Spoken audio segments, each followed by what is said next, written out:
welcome to Step Into Your Life with Julianne Williams. We're lucky we have Chef Darin back for a third episode, and he mentioned that he might come back and do with us food artistry.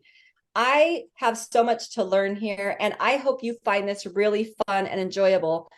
The thing that I think I cook really good.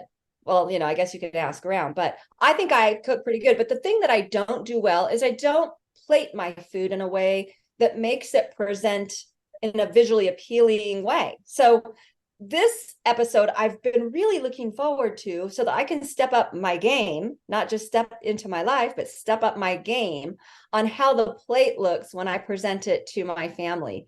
So again, Chef Darin has been kind enough today to come to us from Transformed Culinary Solutions, and he is going to give us a class on how to make our plates very pretty. So thank Chef, you, Julianne. The best part is when you have your children coming in during filming as a garnish. So it's a garnish to the video, and it makes it more special and fun and authentic and real. So thank you. That's right. Come on in, because that's who you're cooking for.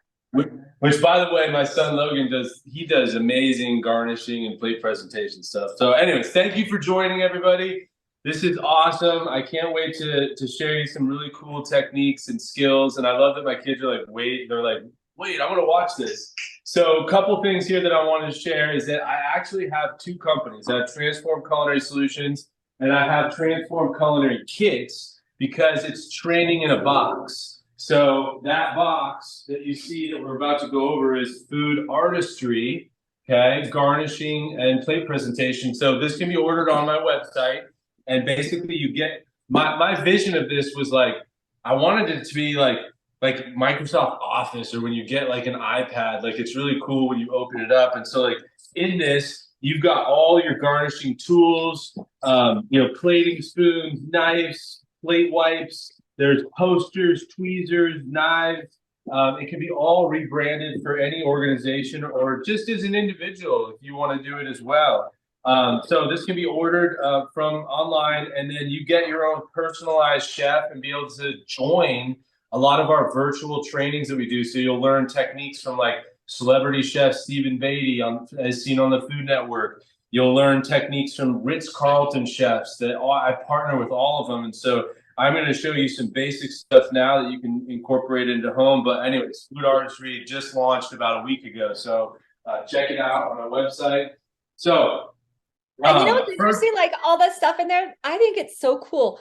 I did not even know. I think maybe that's partially why I said my plates don't look very pretty, is that you use food wipes. So anyway, you do. I learned something.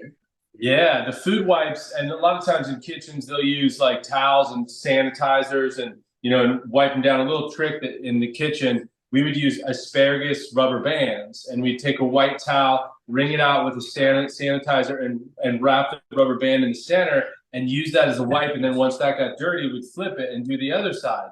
And it's important because you wipe away all the fingerprints and everything on the outside of the plate, and no one wants a dirty fingerprint plate when you go to the restaurant. So I'm glad you asked. So, okay, so we're going to show some tricks on garnishing, but I'm going to start with a little story that I learned, and why I developed this program was when I was at the Bellevue Club Hotel. And actually, I was an apprentice chef there, and the chef, his name is Orion Ballier. He actually now is the executive corporate chef for SpaceX. And he calls me, he's like, Darin, can't tell you what we're doing, but it's amazing. But he inspired me when I was there as a young chef. He said to me, Darin, I became the banquet chef. He said, I want you to think of food like the primary food colors, right? So red, yellow, green, not blue. Nothing in nature is edible that's blue. Blueberries are purple. Here, as you can see, these are hydrangeas that are purple. I'm sure they probably were dyed, but there's nothing that is actually edible that's blue. Like blueberries are purple. Even like edible flowers are actually purple when you look at it. I had someone one time say there's a blue fish. And I'm like, once you cook it, it's probably not blue anymore. But I think the point what he's trying to make to me was like, Darin, if you can incorporate the primary food colors on the plate, number one, you might not even need a garnish, because people eat with their eyes, and you would have the red, green, and yellow on there in some capacity, and it could be different shades of that. Like the red could be hues of red or dark red or shades of pink, like that all counts. And then yellow could be shades of orange. But the point is, if you could build a plate with all that color onto it, you're going to, number one, people are going to eat more of your food. They're going to say it looks so much better. Your customers are going to, the rating of your food is going to go up. And so I literally adopted that strategy. And the first thing he said was, tonight we've got salmon on the menu. I want you to tell me like what you see with the plates. And I'm like, okay, well, it's copper river salmon. It was bright red. We grilled it. And then we had asparagus. It was in season. So he showed me how to shock it and brighten the color of the asparagus. And then we had Yukon Gold potatoes that naturally have kind of this hue yellowness to it. And then we took a lemon and we grilled it and wrapped it in cheesecloth. And it was like a squeeze that we were doing over the top. And he was like, in this example, you don't need a garnish. You have the red salmon, you have the yellow in the potatoes, and you have the green from the asparagus. So it was a complete like meal. And so that's what I've really been striving for, is anything that I do, from catering to plated food to just even like if I hand someone a piece of bacon, I'm still going to put something on there to make that garnish. So I'm going to show you some garnishes, and then I'm going to end with a couple, I'll do a breakfast garnish and then also a dessert garnish on how to jazz that up. But I'm going to show you some tricks along the way. So any questions, Julianne? Now, I just cannot wait, because like I said, this is where I try and it just doesn't turn out quite right. So I have a knife skills training kit that is more extensive, but I'm just going to give you some basics because it's important to start out. So number one, make sure you have a cutting board that's not moving. You can put a towel underneath it. It's important on how you stand and the level of your table so that you're not like crouched over and bending, because you can get back pain. You want to be shoulder length apart. And what you're kind of creating is a 90-degree angle when you're cutting. So if you have products, you're creating a 90-degree angle, and you want to be looking down at the surface of the blade so that you see the end of the blade, not any of the sides. You want to be looking down, and all you see is that top of the blade. That way you get straight cuts. Now, why is that important? Well, it just helps in the end make your food look better, teaches you the classic cutting techniques that I learned in culinary school as well. But also it's more comfortable. Like your elbows are naturally going out and you're coming in at a 90-degree angle. So that's really important. So those are techniques that I'm going to use through this process. And don't worry, you don't need to get it right off the bat. Take my knife skills class. You'll learn more. You'll learn about how to curl your fingers in, and you're always touching it against it. But we're going to show you just some tricks. Okay, so the first thing is, if you want to learn great knife skills too, is I always start out with a potato. Like, and then basically look for where it naturally is flat. Like if you put it on the cutting board, it's going to naturally be flat in one area. That's where you want to definitely have it stay on the cutting board, because then you're not going to have it moving around on you. Then your next step is to create a flat spot. And so just a little shave of flat spot. Now I'm safely, this potato is not going anywhere, right? So that's important to do with products that are rolling around. So I'm going to just show you quickly just a julienne and a small dice, because we're going to use that strategy as we do some garnishes and plate presentations. So I'm creating my 90-degree angle. I'm looking down. There's a few different cuts you can do. So there's a straight cut. It's called tip fulcrum, where you drag through. And then there's the rocking cut. And so we'll use all those different techniques today, but I'm just going to do the straight cut down. Now, a julienne is 2.5 inches long and 1/8 of an inch thick.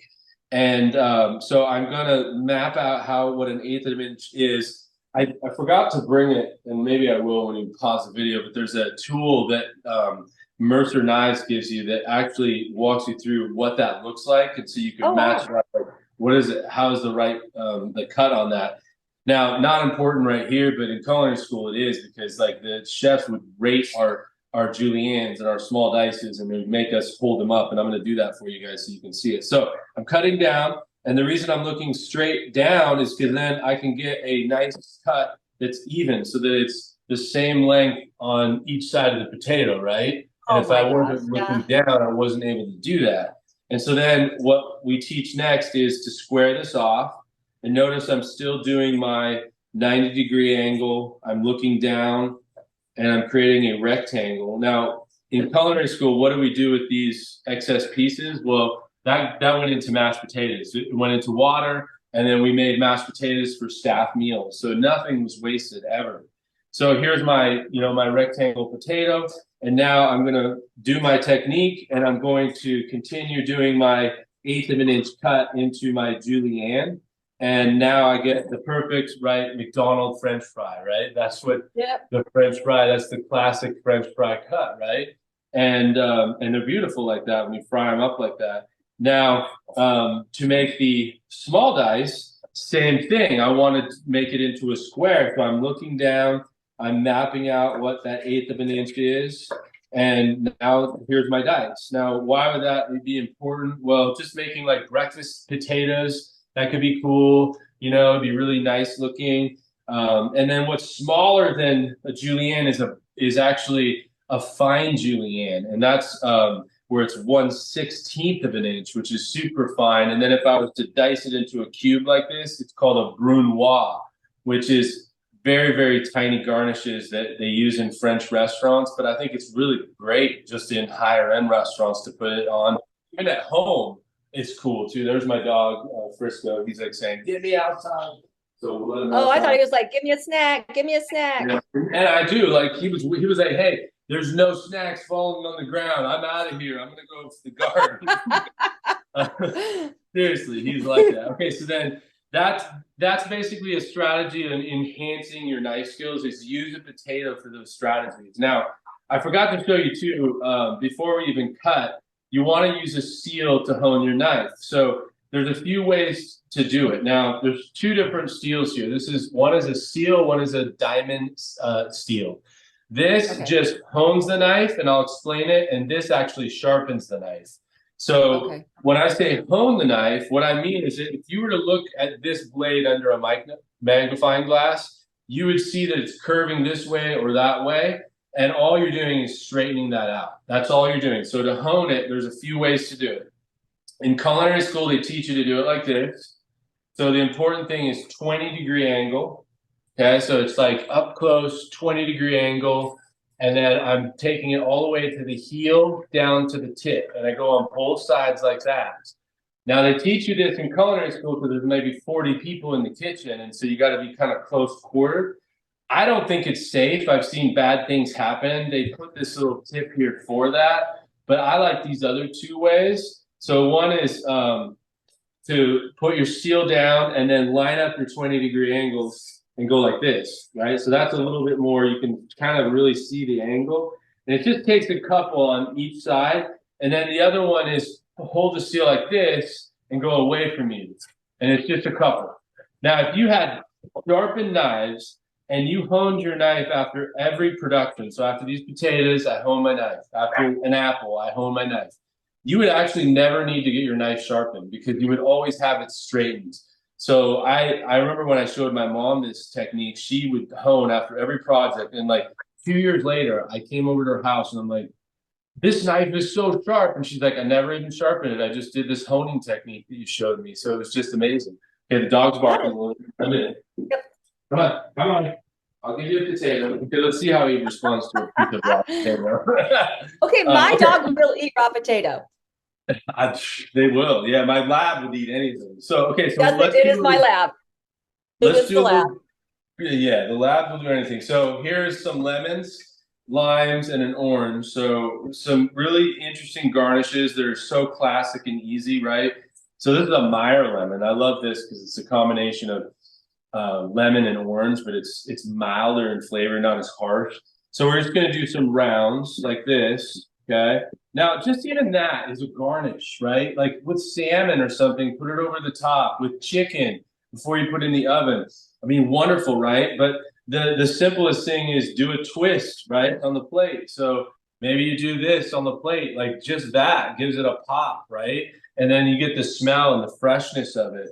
And sometimes I've had chefs say, "Well, lemons are expensive," and I'm like, "Okay, fine. Then cut it in half, and then cut it again and do a twist out of that little slice. So you can be cost effective too, like how, Yeah. with your products, So sometimes now that we happens. know when we go to a restaurant, if we have a half of a twist, lemon with a Yeah, twist, we know you're that right. it's Then you have a problem. that they're being budget conscious. So do the same thing with limes, right? So do the twist. I think that's great. So with chicken, fish, I think that's wonderful. So that might be your green color that you might need on the plate, and maybe that's going to add something to it. Obviously, lime is entirely appropriate for any Hispanic dishes, Mexican dishes, that style of stuff. Anything spicy, I think it's great too. So there's the citrus fruits, basic stuff. Then like an apple. Okay, so how to cut an apple?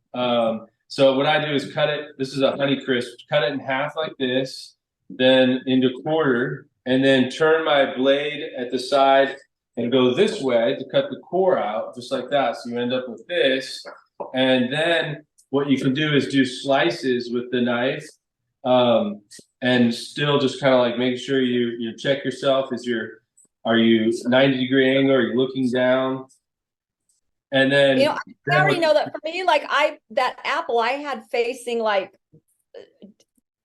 up and down, like you have the one half instead of changing it around to that angle. And that's, already, again, I've learned now like 4 things. and then this is a learn that I learned from a chef. So like fan the apple like that, right? Like when you serve it, it's kind of cool, and you can do like 3 or 4 of them. And we used to do that on like, if we're doing a walnut apple salad with maybe some cranberries, and we put that over the salad with some balsamic dressing. It's really nice. And then the other thing too is if your apples start to brown on you, because they will brown, right? They'll oxidize from the oxygen. So you can take that lime or that lemon, right, and just squeeze it over the top, kind of like you would do in an avocado to prevent it from oxidizing. So that'll prevent it. But a little secret too that I learned in catering, because we used to do weddings for like 300, and we'd preset different salads, and I would do the acidulated water or some of the acid, and it starts to break down the apple like within the next half hour. And so I learned from this Japanese chef. He's like, "Oh, soak it in Sprite or Sierra Mist, and it literally will never brown," which is kind of scary. But from a catering perspective, I could preset salad, and they would stay in the refrigerator for like 24 hours and not brown. So cool little technique. That's wild. And the apple still tasted good. Exactly. And then let me grab an avocado real quick too, because I think this is just one of those basic things. But here's an avocado. And then how to get into an avocado. A lot of people do it different ways. I like to cut into it down to the pit. Whoops, I fell out of it. Then spin it on the knife, then turn it, right? And then I hit the seed, and then I spin it like this, and then it pops right out.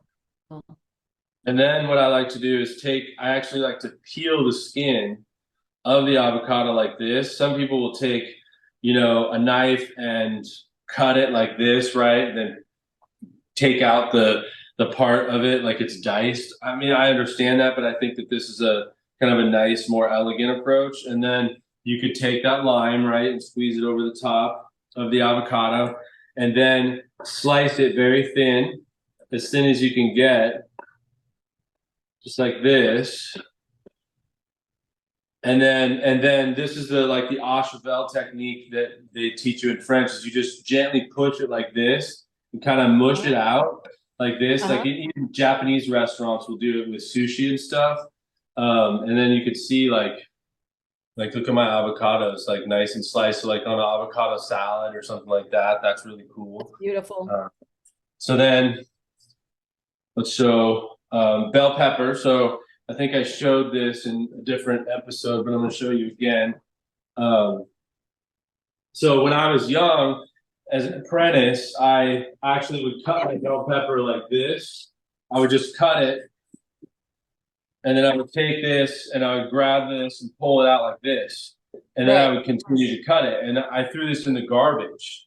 And a chef pulled it out of the garbage, and he was like, "Darin, there's so much pepper on there that you just wasted. Like, look at this. This could have gone into the trio vegetable of the day and added that orange color that was missing. And so then I'm like, all right, well then how do you cut a pepper? So then he's like, well, this is how I do it, is I take the pepper and I cut the top and the bottom off. Then I slice down, and then I open it up. Then I take this part out. Then all you have is the seed part, right? And I've got the beautiful top and the bottom that can be diced up. And then you can take your knife and go like this just to take out that membrane stuff, just like that. And then this gets diced up for your trio vegetables. So mix this with maybe tomatoes and maybe some green beans or asparagus. So you've got your primary color. So the primary color could be achieved with just the vegetables to give that pop of the plate. So then to do a julienne, you could just julienne this, right? Real fine like this, which might be great and appropriate on a salad or something, or tossed in vegetables. So you end up getting like, you know, this is kind of nice. That could be like, if you need yellow, that could be mixed with the vegetable. But let's say you want to get it really fine. So this is a technique I saw at a restaurant that they showed me. So you take your knife perpendicular and you slide back and forth and you go through the membrane even further so that you basically just get it down to the skin. And then you get that really nice bright color, and then fold it up and then julienne it real fine like this. And then you can actually take it and put it in ice water and it'll curl. And then it's like a cool little garnish that you can do. Like I've done this and mixed green, red, and yellow. And then you get this trio color that's wonderful, like maybe on a grilled chicken or something. So imagine green and red, like gosh, that. what a great idea. It's cool. Like, you know, and all you did was learn a little bit of technique. So then green onion. So a few things with this is cut the bottom part off, and then you can do obviously like your slices like this, and maybe this goes on like a chicken dish or a salmon dish. So this white part could go into a sauce or something like that. What I love about green onions is the different shades of green. So you can maximize all that. So that could go in one part of a dish. Then the next is this more like different shades of green color. So you can see it goes from like darker green to faded. And then do an Asian cut. So turn your knife at a bias and cut like this. And then this is entirely appropriate for like maybe like it's a pork stir fry or something like that. And now you have this nice Asian cut, you know, green onions that maybe you mix with some black sesame seeds or white sesame seeds and sprinkle it on a stir fry or any type of Asian dish. So that's one. And then another one is you can take the end parts of the onions like this and like really stack them up and then do a julienne here. And it will take you a little bit, right, to get this fine as you go. And then same technique is you can put this in ice water and then this curls. And it's like really great, like with salmon or something where you want to maybe achieve some height, right? And some plate presentation height. I think that's really important. All right, and then let me just move this stuff. And by the way, all this scrap that you see, I am not wasting any of it. My family will kill me if I throw this stuff away. Oh yeah, especially food so expensive right now. So okay, so then let's show some more technique here. So how to cut a pineapple or a melon or any type of fruit like that. So this works for cantaloupe, honeydews, watermelons, pineapples. So you cut the top off, okay? And if I'm doing a catering event or even at a house and I have people coming over, I will actually cut this in half just because I love this. Like there's two of the primary food colors right there, right? And if you put that on a plate like this and had nice fruit and strawberries and grapes, you know, you've got an automatic garnish. And if you put this in ice water, it'll become like refreshing and great and awesome. So like let me put one right over here so you can see. There you go. So, Oh, so then, how cool is that? I mean, and honestly, would have never thought of that. cut this part off. I'm gonna start. Whoops, sorry. I was gonna see if it didn't make a noise, but it did. So then, so you cut the top and the bottom off. Then what you're doing is you're going around it, right? You're shaving off the skin. So you would do the same thing for a pineapple, a honeydew, a watermelon. I tell you, just universal. Every chef in every hotel, every restaurant is doing this technique that I'm showing you right now when they're cutting their fruits. For Now the that's bigger so, fruits. if I showed you the convoluted way I cut up a cantaloupe, you, oh my gosh, that's so much easier. So now you'll be changing how you do it. So we'll throw that part away, and then we'll get this flash, and then I'll show you how to cut the pineapple too, which actually is very similar to how I do the apple. But I'm going to tell you a cool technique that I learned with this was I remember when I was trying out for a job, I came into the kitchen and they said you have to stage. It's called stage, where you have to try out for your job as a chef. It's a French term. Okay. And he handed me a fruit basket and he said, "Make me a fruit platter." So I was like, I never had been trained how to cut fruit, and so then I cut the fruit and it looked like something from, a basic grocery store kind of mixed up. And then he came out with his platter. And Oh, and no. and I said, "Wow." And he said, "Wow," right? And then he said, "We can, no offense, but we can sell your platter at the grocery store for maybe $10, $12. Mine, we can sell at a wedding for $75, $80. And he's like, "Now I'm going to show you the techniques." And it's just in the way that things are plated and garnished, right? And so you cut the pineapple like this. And by the way, this is a Maui Gold pineapple, which I think are the sweetest Oh, they're pineapples. so If you see good. Maui Gold, that's wonderful. So then turn the knife, right, and cut like this. And then do this one too. And then you're going to flip it like this. And then do your cuts. And the first couple, like the knife will stick to it, right? But then as you go through, it won't stick anymore.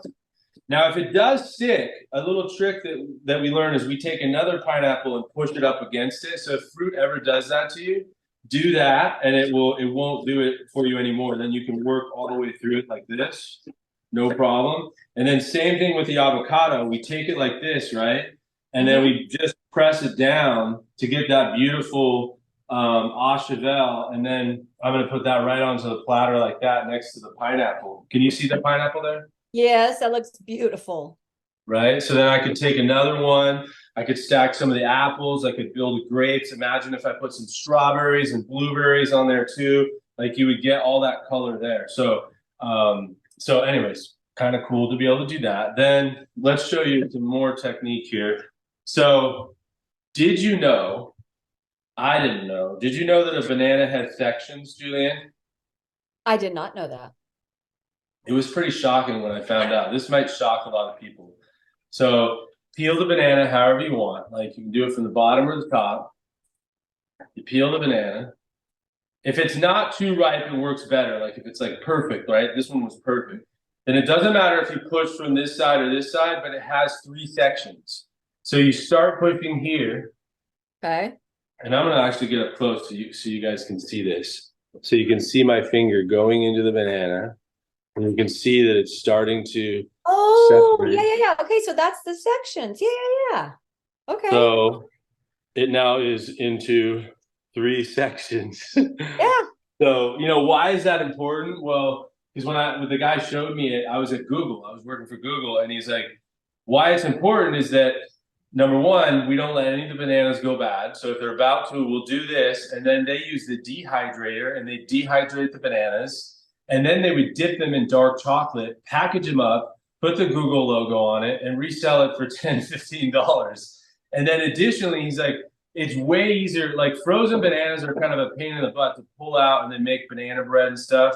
So he's like, if you do this ahead of time with your bananas and put them in Ziploc bags, they'll mash way easier. And then you won't get that sticky mess when you're like slicing the bananas. So there are applications to doing the bananas that I think are really good. Then the last thing, most people have ever seen. I'm not going to do this just so I preserve the cucumber. But when you do have a cucumber, strip it with a peeler, right? Peel Mhm. it just so you see contrasting color of the cucumber, then slice it and build that on a salad. It's so much better and brighter. But hey, let me see if I do have the peeler here, just so you can see. Oh yeah, I got one. You can't talk about it and not do it. So you would just go like this, right? And make sure that there's some green right there. I mean, doesn't that look so much better as a cucumber, Yeah, it right? does. Just that simple thing. So you get the different contrast in color. And then let's just see. Oh, look how fast you could cut. It's crazy. I mean, I have to show off a little bit, right? Oh, a piece of cucumber fell down for the dog. Oh Okay, so then that's great. Like you can put like 3 or 4 of them and stack them up, and that's wonderful on a salad. Do that same au cheval technique. no. Okay, then let's show some herbs real quick. Um, are you learning stuff, Julian? I am learning. Okay. And, and I was thinking the banana, like the 3 sections, it does now explain to me, like when you do go like to a restaurant and you're having a fruit salad and they have banana in it, that's how it's like the little triangles. Right, exactly. Yeah, no, you're right. So whoever did that knew about that, and they did the banana like that. That's interesting. Yes. So that's, and I mean, and the pineapple, using the greens from the pineapple like that, I'm going to try that now too.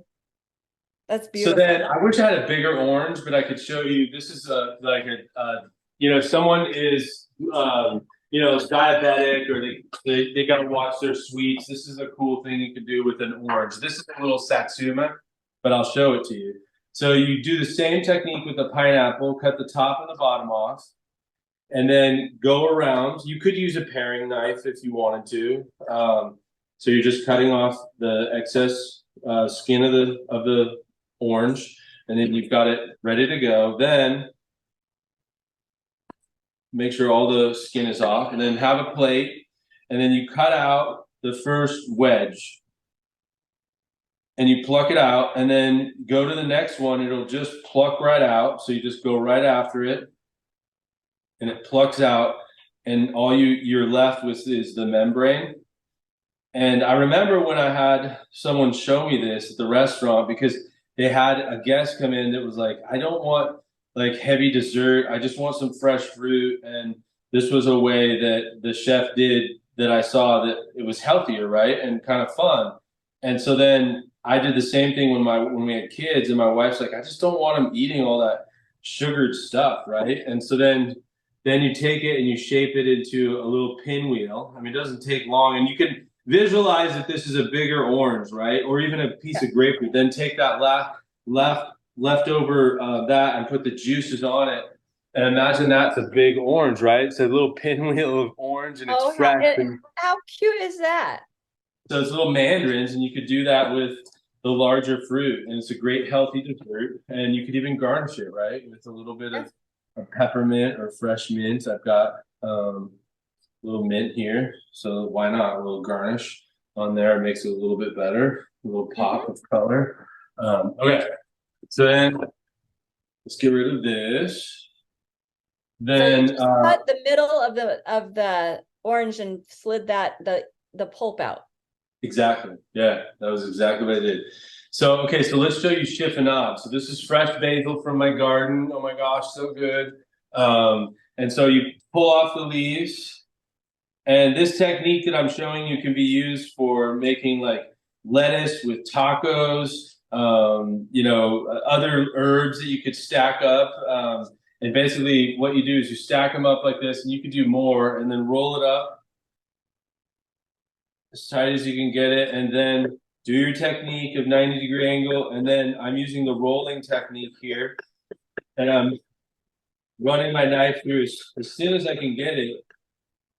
And I learned in the restaurant that if you do this, if the knife is sharp, the basil won't bruise and it'll stay nice and good for you. And then if you put it into a little pan with, a damp towel on it, it literally will last like a week like that, nice and Oh, wow. chiffonade. And like imagine that over like fresh spaghetti, bolognese sauce, over Yeah, pizza. I mean, it's just yeah. so. So good. And then, you could do it with sage. Garnishing too. The other thing too is that I always like say garnishes should be edible, right? They shouldn't be something non-edible. So I would never put like a rosemary sprig in with my dish, but I might chop it, or I might use the sprig and pull off some of the leaves and use it as a skewer to grill scallops or shrimp or something like that. But I would never put rosemary just on the plate like Okay, that. well, that's interesting. I was at an event last weekend and they had these like phyllo doughs with caramelized onion on it. And then they put a big old sprig of rosemary in it. And I was like, I mean, I guess in a way it looked okay, but you just end up pulling it out and putting it on, it wasted it.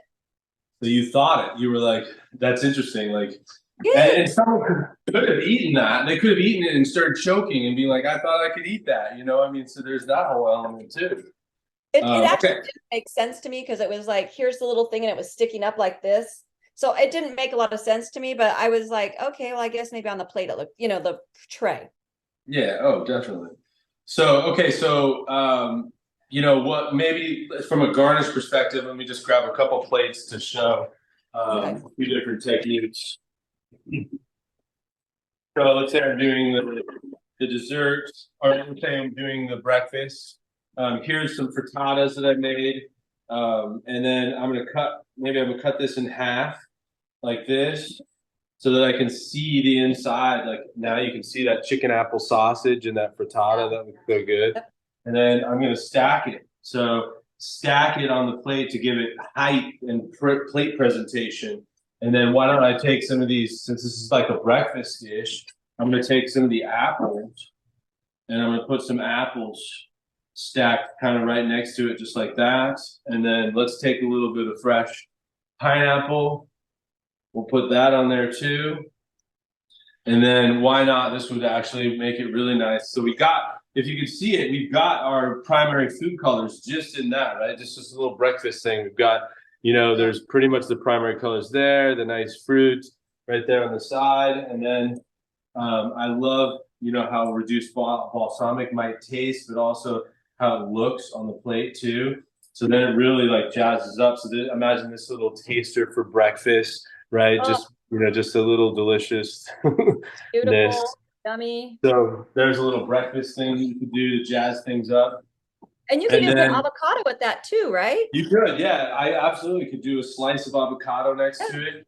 That would be appropriate and support that green color as well. So let's do some dessert.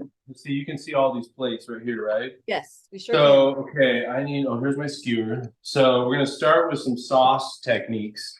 So I have some chocolate cake here, like a little lemon chocolate cake. I just cut it just as examples. You could do, any kind of cake or pie or something like that. I dropped my diamond steel. Okay, so then let's do some chocolate sauce. So do a little stripe like that. And then maybe let's do some strawberry. Now, I know a lot of restaurants will have there's designer dessert sauces, Smuckers, there's all kinds of colors and stuff they can get, like yellow mango and kiwi. I mean, I definitely encourage getting those things so you can get those nice colors or make them yourself, right? So here's some Hershey's strawberry, and then you can take a toothpick so you can see. What I like is you're showing us stuff that we can just get easily at the store. Yeah, it's true. Now, so you could serve it just like that, right? But then why not go like this? Oh, right? And incorporate those two colors into each other like that. So that kind of looks pretty cool right there, right? So there's one technique. Now I could take one of the cakes and put it there. Right. So then I've got that right there, and that looks nice. Oh my Even gosh, just like that is nice, and it like is better than just serving that on the plate, right? And then you could take. So here's some whipped cream. Mm-hmm. And I just put it in a Ziploc bag. You could have a tip. I actually had one. I couldn't find it, so that's fine. You just cut it at an angle. And then I'm gonna actually pipe some of the whipped cream right here, just a little bit, and then take some fresh mint that I have from the garden. I have some peppermint too, which is kind of cool. So I like the way that that looks. So I'll put a little peppermint there. Then why don't I take one of these orange twists that we made and we'll put that on the top, just like that. And then one more thing, sorry. No, love it. I like this powdered sugar because Oh, then you get the contrast on that chocolate top right there. So then here I just took this basic cake and like made it into something that's really spectacular oh my looking, right? gosh. That is gorgeous. So there's that. Then you can do some other fun stuff like let's say you got some caramel sauce. Yay, my favorite. So some caramel, and then we'll do some chocolate. You could go this way, just like that. Then you could go like this through it, and then you could put the cake on there, and you could take the cake and cut it smaller. Make this a nice, really chocolatey, rich sauce. Maybe I'll put a little bit right on the top. And then take some fresh berries. I like the way, like, one thing that's cool is like a blackberry. If you get a jug, look how big this blackberry is. It's huge. Dang, that is huge. It's like as big as my finger. It So is. then I like to cut them in half Uh-huh. because they're gonna have just sometimes when you take fruit by itself and you change it, you can actually bring out the natural hues and color just in that, and it's a different. You'll see it when I bring it up there, and then you can take maybe with the mint, maybe I've taken just a few leaves and I put some leaves just on the plate too, just like this, to give it a little bit of artistic kind of approach. And then you get, look at this, like the blackberries up close. So you Oh can my see that. gosh. That's beautiful. It's cool. And then the other one that's kind of interesting too, let's see if I have this. Well, let's see. If I had a white chocolate, it'd be better. So you can do like 3 like dot little rounds on the plate, right? And then let's do it with the caramel. We'll put the caramel in the center, just like that. And like if it was like Valentine's Day, then you can take and go through it, and it basically gives it like a kind of a heart look, right? So it makes it look like. So Yeah, look imagine at if you had that with, that. you did that with a lot of different things in different colors. You could add a lot of color and texture to different things. So anyways, I know we went over kind of a ton of stuff. Oh, but This is just a oh my short gosh. version of it, and I wanted to show you food artistry and the primary food colors. So thank you so much for letting me be on the show and doing this. Oh, thank you. And okay, so then again, if we want more of this, because I know you were just showed us some basics and we can watch this. I'll have to watch it several times too and put you on like slow motion so I can practice and copy what you're doing. But show me that kit again so that and how I get it, because So here's the kit. So here's the kit, and you can get it online on my website. You go to Transformed Culinary Kits. You can see that logo right there, and Okay. also on that big banner there. So click on that on my website, and you can order it from there. And through it, you will then become a member and be a part of the online teaching classes that we do live with actually celebrity chefs and chefs from Ritz-Carlton, and learn different techniques that you didn't even learn here that can jazz up your cooking at home or cooking in a senior home or in a restaurant or hotel. And then if you want to just get there quickly, you can just go to this QR code. It'll take you right there where you need to go. I love it. I learned so much again today. I feel like I hope you'll come back and do more with me because I am so inspired to oh, and he juggled. Look at that. We have a chef that has multi talents. Oh, jeez. What did I do one behind my back? Oh, I missed that one. You Hey, know, you gotta I have couldn't fun even in the get that kitchen. far. And just know if you're not burning stuff, you're really not cooking. It's okay to burn stuff and have fun in the kitchen. Well, Well, okay, thank you for letting then me I'm be a gonna be part of it. great. So, all right. So today we learned so many cool techniques from you, Chef Darin, and I appreciate you coming on and showing the audience some of the fun and easy things they can do with the things that we just buy at the grocery store.